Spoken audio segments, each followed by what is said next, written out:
Hi everybody, Bob here. Today I want to talk about high-performing teams, which I know is of concern to most leaders that I talk to, right? We know that in order to have our company succeed, we need to have our teams operating at their best. We need to have them all pulling in the same direction with intensity and with focus.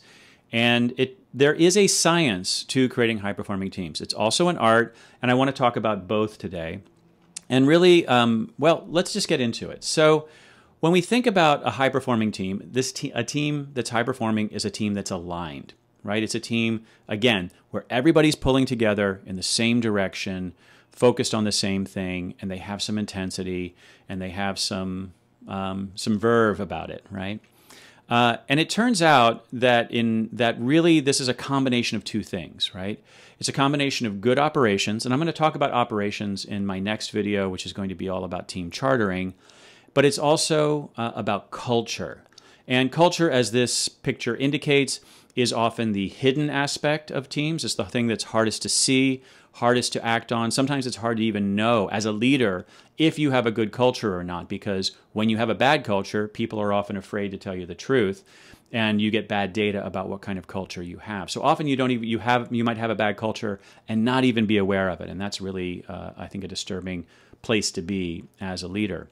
Culture is also often the definitive factor. It's the bigger than the operations. I would rather have a team with a great culture and kind of shoddy operations than a team with pristine operations and a really messed up culture. I think we can get much more out of a team that has, has some rough edges around their operations, but has a really, really pristine culture and wonderful culture. So let's talk about what we mean when we say culture. So the first thing that I look for in a culture of an organization is one that's able to have meaningful and productive disagreements. Are people arguing, and are they doing so in a healthy way? This may seem like a strange place to look, but it really, like good culture does not show up when things are going well. Good culture shows up and is important when things are going poorly or when we're solving a particularly difficult problem. And that means we have to have some kind of cognitive friction.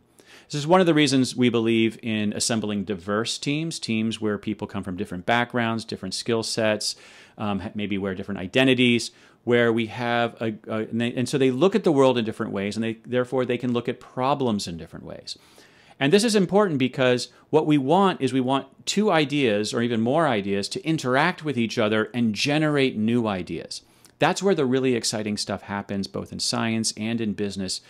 So many Nobel Prizes have been won, and sciences have been won, because two ideas from disparate fields kind of come together and interact with this interesting way, and then introduce or invent this brand new insight, this brand new way of looking at the problem.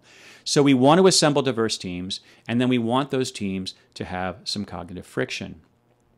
Where many teams end up falling down, however, is not in the assembling of the diverse team. Often we have diverse teams in place, but we also have a kind of groupthink.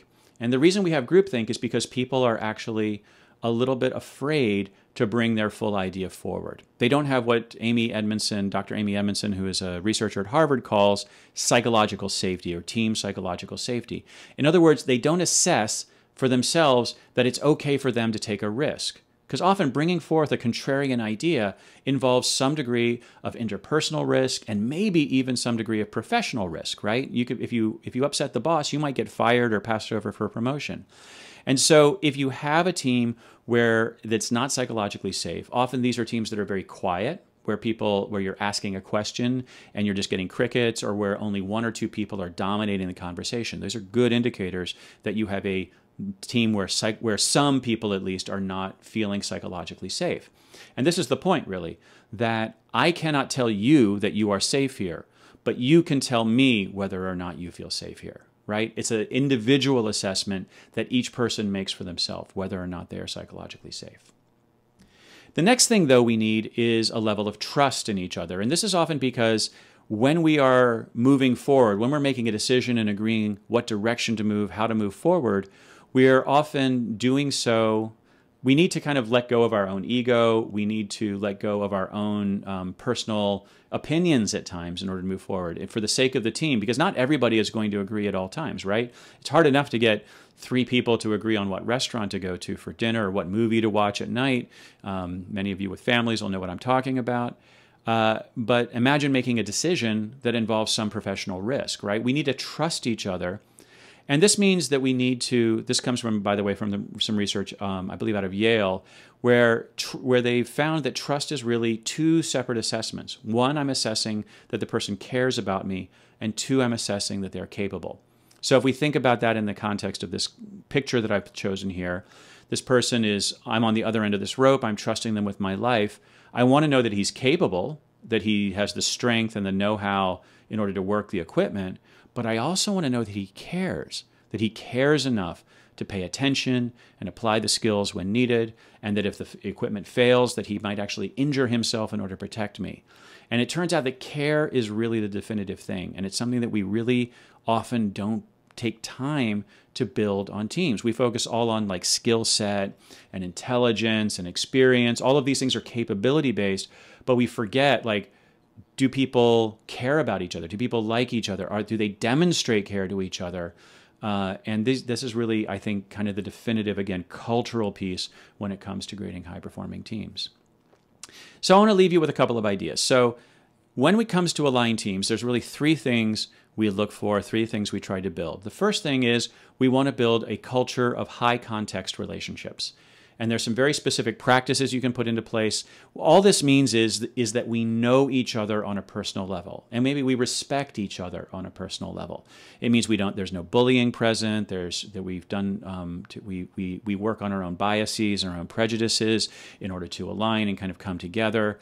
And it means we care. We like know more about each other than just who they are professionally, so we can interpret behavior through a more generous and more robust lens.